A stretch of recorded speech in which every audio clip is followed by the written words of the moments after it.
সেই বিষয়ে বলেন আপনি এবার। আচ্ছা বলেন। দেখুন, কাসেম সিদ্দিকী বাপের বেটা প্রকাশ্যে জনগণের সামনে রাজনীতি করছে। ও পিছন থেকে একে এক কামড় ওকে এক কামড়, হ্যাঁ, মানে অঘোষিত গোপনে গোপনে কিছু রাজনীতি করছে। আবার কাসেম প্রকাশ্যে করছে, ওর পিছনে কামড়ায় না না না, প্রকাশ্যে রাজনীতি করছে। তো তার উদ্যোগকে আমি স্বাগত জানাচ্ছি, অ্যাপ্রিসিয়েট করছি। সে যদি ওই দলে গিয়ে যদি মানুষের জন্য, দেশের জন্য, দশের জন্য, অসহায়ের জন্য, সমাজের জন্য কিছু কাজ করতে পারে, বা তার দ্বারা যদি আমরা এলাকার মানুষ কিছু কাজ করে নিতে পারি, নিঃসন্দেহে ভালো খবর। ভালো রাজনীতি করছে সেটা কাসেম সিদ্দিকীর সম্পূর্ণ ব্যক্তিগত বিষয়, ও বিষয়ে আমার কোনো ওপিনিয়ন নেই। আচ্ছা, আমি দেখতে পাচ্ছি তৃণমূলে হাতিয়ার কাসেম সিদ্দিকী হতে তো পারে, ভাঙড়ের অসহায়দের বিরুদ্ধে তৃণমূলের প্রার্থী কাসেম সিদ্দিকী হতেও তো পারে, সম্ভাবনা এখন আছে আমাদের কাছে লিস্ট। হয় মনে হয়, নয়তো নতুবা আশা করছি, এসবের কথা বলে লাভ নেই। আগে হোক, হলে তখন বলা যাবে।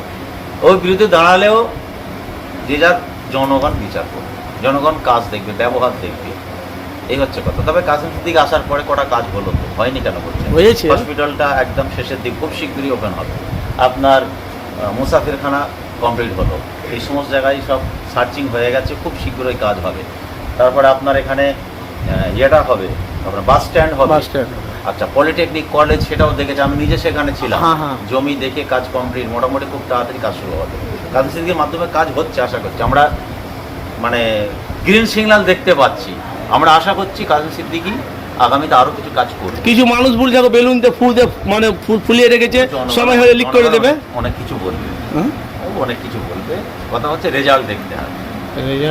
আমার এলাকায় জাঙ্গিপাড়ার মধ্যে সেনাসি যথেষ্ট অ্যাক্টিভ এবং জনগণের সঙ্গে আছে, কাজের মানুষ, ভালো মানুষ, খুবই সম্মানীয় ব্যক্তিত্ব, শিক্ষিত মানুষ কাজ করছে, এটা আমাকে বলতে হবে।